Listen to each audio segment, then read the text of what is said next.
Hello students, कैसे हैं आप लोग। आशा करता हूं अच्छे होंगे। मैं आपका राघव सर और स्वागत करता हूं गुडवे ऑनलाइन स्टडी में। तो चलिए आज आए हैं आपके मैथ का क्लास लेकर के, जिसमें 5 प्रश्नावली 5.2 का 16 नंबर से आगे का क्वेश्चन सॉल्व करने जा रहे हैं। इससे पिछले वाले क्लास में हम लोग 16 नंबर तक का क्वेश्चन सॉल्व कर चुके हैं। तो चलिए 16 नंबर का क्वेश्चन हम लोग सॉल्व करते हैं। सवाल क्या कहता है? कहता है कि वह एपी याद कीजिए जिसका तीसरा पद 16 है और 7वां पद 5वें पद से 12 अधिक है। सवाल यही है।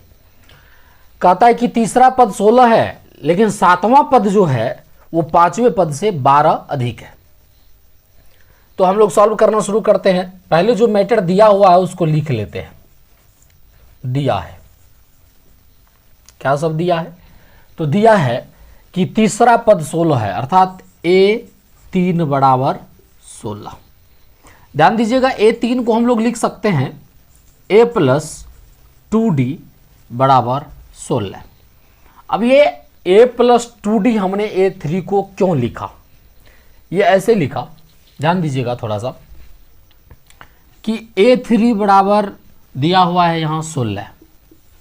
चलिए an का सूत्र हम लोग जानते हैं, a plus n minus 1 into D होता है। अब यहाँ a3, जहाँ an है वहाँ a3 लगाते हैं तो हो जाएगा a प्लस n की जगह 3 आता है, 3 माइनस 1 हो जाएगा, गुने डी हो जाएगा। अब a3 का मान कितना? 16। तो जहाँ a3 है वहाँ हम लोग 16 रख देंगे, बराबर हो जाएगा a प्लस 2d। इसको अगर सीधा करके लिखते हैं, इस मेथड को इधर, इस मेथड को इधर, तो ये हो जाएगा a प्लस 2d बराबर 16। तो इसी चीज को हमने डायरेक्ट यहां लिखा। तो चलिए आगे बढ़ते हैं। इसको समीकरण 1 मान लीजिए। आगे क्या कहता है सवाल? कहता है कि 7वां पद 5वें पद से 12 अधिक है। आगे कहता है सवाल हमारा कि 7वां पद अर्थात A7, और कह रहा है कि फिर 5वें पद से ये ज्यादा है 7वां पद, मतलब A5 को 5वें पद कहेंगे। अब ये दोनों में अगर विचार किया जाए तो सवाल के अनुसार A7 और A5 ये दोनों बराबर नहीं है। A7 और A5 दोनों बराबर नहीं है क्या? तो A7 12 ज्यादा है A5 से, अर्थात दोनों बराबर नहीं। अभी बराबर हम नहीं कर सकते। तो बराबर ये कब हो जाएगा? इसको बराबर करने के लिए ये 12 ज्यादा है ना, तो इसमें भी आप 12 जोड़ दीजिए, बराबर हो जाएगा, बराबर हो जाएगा। अब इसको सॉल्व करते हैं। तो A7 को लिखेंगे A प्लस 6D, जैसा कि हमने A3 को A प्लस 2D लिखा था, बराबर। A5 को क्या लिखेंगे? A प्लस 4D बराबर, सॉरी, प्लस 12, प्लस 12। अब इसको हल कीजिए। ये हो जाएगा A, इधर है A प्लस में, इसको इधर कीजिएगा तो माइनस का A हो जाएगा, और ये 6D है प्लस 6D, इस 4D को इधर कर दीजिए, माइनस का 4D हो जाएगा, बराबर 12 है, 12 हो जाएगा। अब A में से A घट गया, यहाँ 6D में से 4D घट गया, तो बच गया कितना? 2D बराबर 12। अब D का मान हम लोगों को चाहिए, 2 को उधर कर देंगे तो D बराबर हो जाएगा 12/2, 2 छके 12, 6। मतलब D का मान प्राप्त हो गया हम लोगों को कितना? 6। अब क्या चाहिए? तो A का भी मान चाहिए, क्योंकि हमें AP ज्ञात करना है। तो AP तब हम आराम से ज्ञात कर सकते हैं जब हमको A और D दोनों मान ज्ञात हो जाएगा। तो चलिए D का मान हम लोग समीकरण 1 में अगर रख देते हैं तो A का मान ज्ञात हो जाएगा। तो लिखेंगे D का मान समीकरण 1 में रखने पर, समीकरण 1 में रखने पर, तो समीकरण 1 में रखिए D का मान। समीकरण 1 है क्या? तो A प्लस 2D। अब D की जगह क्या रख देंगे? 6 रख देंगे, D गुना 6 बराबर कितना? 16। तो ये हो जाएगा a प्लस 6 दूना 12 बराबर 16। 12 को उधर कर दीजिए, ये हो जाएगा a बराबर 16 माइनस 12 बराबर 4। a का मान 4 ज्ञात हो गया। अब हम लोगों को AP ज्ञात करना है, तो वो AP जो होगा उस AP का प्रथम पद कितना होगा, प्रथम पद a ना, तो a का मान 4 है, अर्थात प्रथम पद हो जाएगा 4, प्रथम पद हो जाएगा 4। अब अगला पद चाहिए, मतलब A2 चाहिए।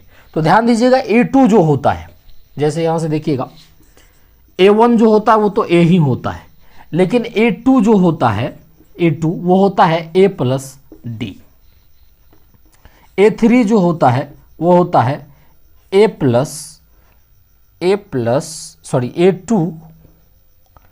Plus D। A4 जो होता है वो होता है A3 प्लस D।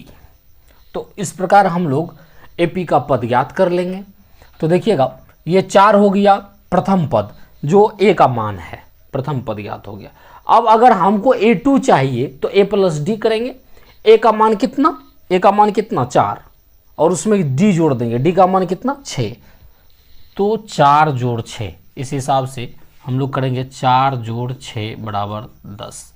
अब ये A3 अगर ज्ञात करना है हमको तो हो जाएगा A2 का मान 10 प्लस D का मान 6, 10 6 16।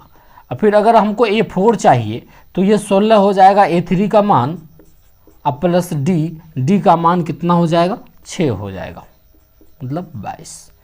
इस प्रकार से हमारा AP का पद ज्ञात होता है। क्या क्या हो जाएगा 6 4 10 16 22 इत्यादि।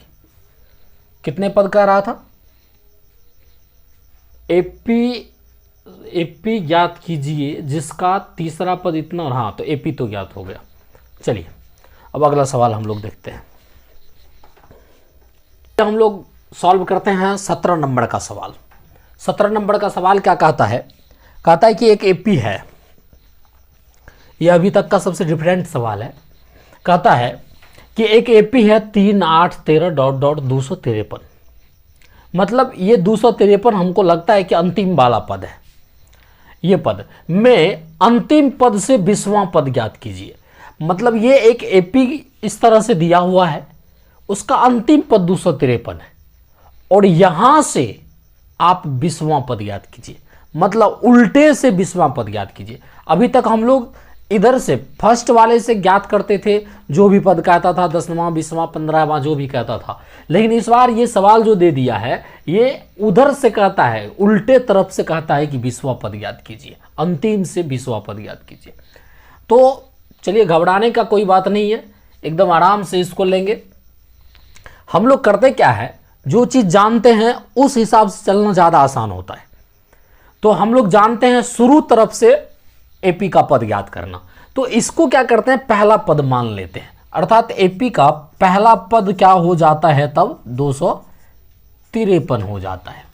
और यहां से आप देखिए अगर ये 3 पहला पद है और 8 दूसरा पद है, तब D का मान क्या हो जाता है, तो 8 - 3 5 हो जाता है, अभी के हिसाब से 5 हो जाता है। लेकिन बाद में अगर ये उलट जाएगा तो 3 हो जाएगा। जैसे इसको हम थोड़ा सा इस तरह से पहले लिख लेते हैं, समझने में आसान होगा। मान के चलिए डॉट डॉट बीच में खाली है, कहीं ना कहीं इधर 13 होगा, फिर कहीं 8 भी होगा, फिर कहीं 3 भी होगा। चलिए तो अब अगर देखा जाए तो यहीं से अगर आप D का मान ज्ञात करते हैं तो 3 - 8, 3 A2 - A1 होता है, A3 - A2 होता है, तो 3 - 8 हो जाएगा। तो ये D का मान अगर होता है तो कितना हो जाएगा, -5 हो जाएगा। और A का मान अब इस हिसाब से देखा जाए तो A का मान 253, D का मान यहाँ हम लोग ज्ञात कर चुके हैं, कितना हो जाएगा, -5 हो जाएगा। अब यहाँ से आप 20वां पद तो ज्ञात कर दीजिए, काम हो जाएगा हमारा। 20वां पद ज्ञात कर दीजिए, काम हो जाएगा, आराम से हो जाएगा। चलिए सॉल्व करते हैं हम लोग। अर्थात हमको n का मान कितना दे रहा है, 20 दे रहा है। कह रहा है कि 20 नंबर का पद क्या होगा, यहाँ से 20 नंबर का पद हमको देखना है। तो ए एन का सूत्र लगाएंगे। ए एन बराबर क्या होता है, A plus N minus one into D होता है। ए एन का मान मतलब हमको ज्ञात ही करना है, 20वां पद मतलब ए एन चाहिए। तो ए 20 या ए एन ही रहने देते हैं, बराबर ए प्लस ए का मान यहाँ से 253 प्लस एन का मान 20 माइनस 1 इंटू डी का मान यहाँ से हम लोग ज्ञात कर चुके हैं माइनस का 5। सॉल्व कीजिए इसको, 253 प्लस 19 गुणे माइनस का 5, ये हो जाता है गुना करके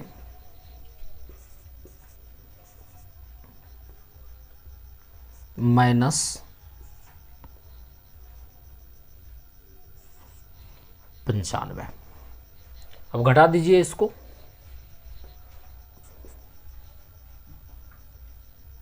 ये घट जाएगा, यहाँ हो जाएगा मान के चलिए 13 में से 5 गया 8, यहाँ बचा 4 14 9 5 14 5, यहाँ 258 सॉरी 158, एक बचा 158। तो ये हो जाता है हमारा कौन सा पद, तो अंतिम से 20वां पद 158, यही हमको ज्ञात करना था। अब हम लोग सॉल्व करेंगे 18 नंबर का सवाल।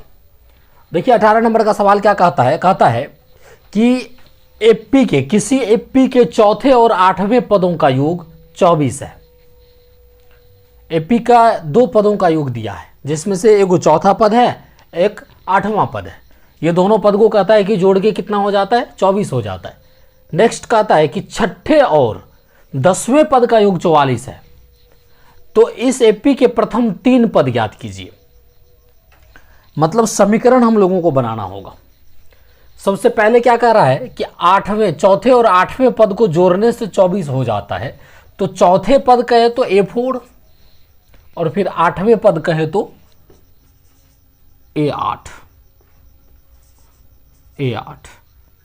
दोनों को जोड़ के कितना हो रहा है, 24 हो रहा है, ये बात कर रहा है। फिर आगे में क्या कहता है, फिर कहता है कि छठे और 10वें पदों का योग 44 है। छठे मतलब A6 प्लस 10वें पद A10 बराबर कितना हो जाता है, 44 हो जाता है। हाँ चलिए इसको सॉल्व करते हैं पहले हम लोग। A4 को हम लोग लिख सकते हैं A प्लस 3D, जैसा कि हमने पिछले सवाल में देखा। फिर लिखेंगे A8 को A प्लस 7D बराबर कितना, 24। सॉल्व कीजिए इसको। A प्लस A कितना हो गया, 2A प्लस 3D और 7D 10D हो जाता है, बराबर कितना, 24। अब देखिए दोनों में कॉमन जा रहा है। जब 2 कॉमन जा रहा है तो कॉमन कर लेंगे, कॉमन कर लीजिए। क्या हो जाएगा, A प्लस D हो जाएगा, सॉरी A प्लस 5D हो जाएगा, A प्लस 5D हो जाएगा, 2 पंचे 10 बराबर 24। अब इस 2 को उधर भेज दीजिए तो हो जाएगा A प्लस 5D बराबर 24/2, 2 बढ़ा 24 मतलब 12।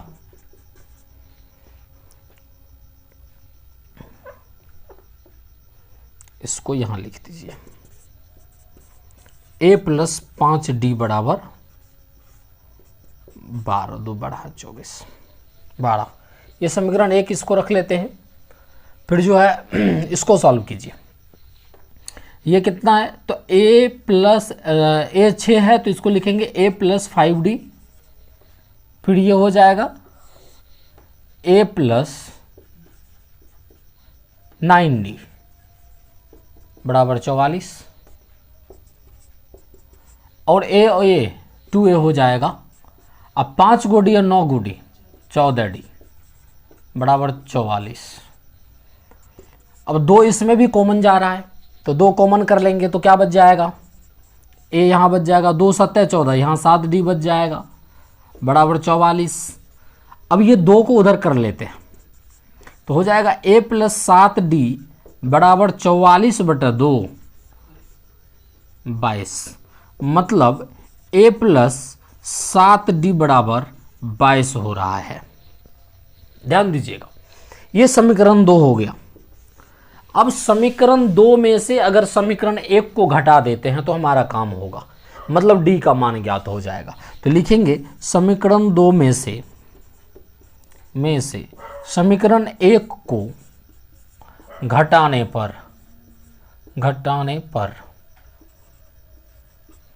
चलिए घटाते हैं। तो a प्लस 7d बराबर 22, और इसको घटा दीजिए a प्लस 5d को, a प्लस 5d बराबर 12।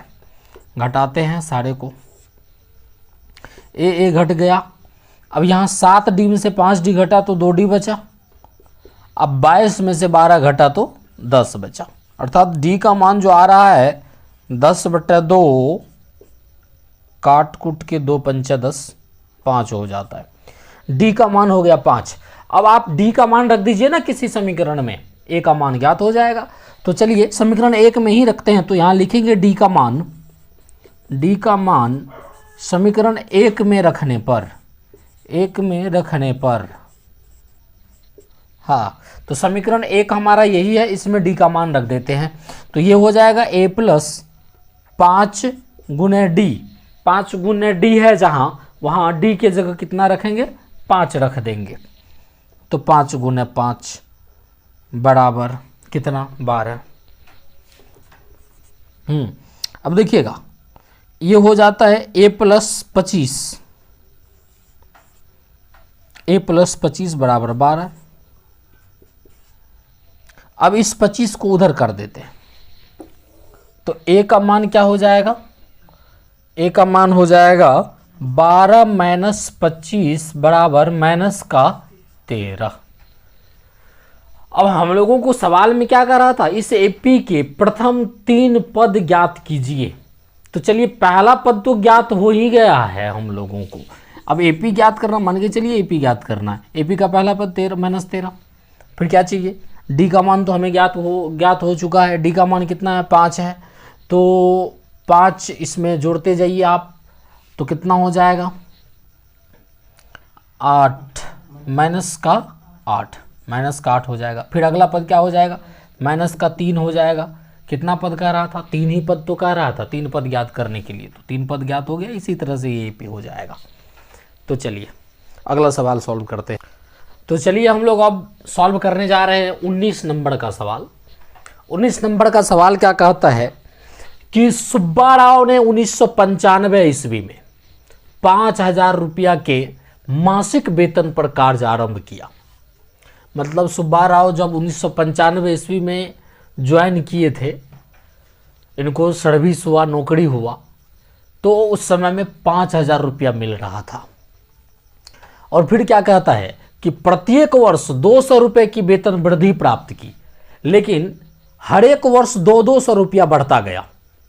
मतलब 1995 में अगर 5000 रुपया था इसका वेतन, तो 1996 में इसका वेतन हो गया 5200, 1997 में हो गया 5400, इसी तरह से बढ़ता गया है। फिर कहता है कि किस वर्ष में उसका वेतन 7000 रुपया हो गया। ऐसे बढ़ते बढ़ते किसी न किसी वर्ष में इनका वेतन, सुब्बा राव का वेतन 7000 रुपया भी हुआ होगा। तो वो कौन सा वर्ष है, किस वर्ष में इतना हुआ है, ये हमसे सवाल करता है। तो चलिए 1995 की बात है, 1995 ईस्वी की बात है। इस समय में बेचारे को कितना पेमेंट मिल रहा था, 5000 रुपया मिल रहा था। ठीक है। अगले वर्ष 1996 में इसे कितना मिला, तो 5200 रुपया मिला। फिर 1997 में इन्हें कितना मिला, तो 5400 रुपया मिला। तो इस तरह से ये एक एपी का सीरीज बन जाता है, एपी बन जाता है ये। ध्यान दीजिएगा, इसका कोई ना कोई पद होगा, कोई ना कोई वर्ष होगा जिस वर्ष इन्हें 7000 रुपया का पेमेंट मिला होगा। पता नहीं ये कौन सा वर्ष है, जो भी वर्ष है हमें वही वर्ष तो ज्ञात करना है। ये कौन सा वर्ष है वही तो ज्ञात करना है। जैसे 1995 में 5000, 96 में 5200, 97 में 5400, तो ऐसे किस वर्ष में 7000, ये ज्ञात करना है हम लोगों को। तो चलिए ध्यान दीजिएगा, ये एपी का पहला पद, दूसरा पद, ये तीसरा पद, तो ये एनवा पद है।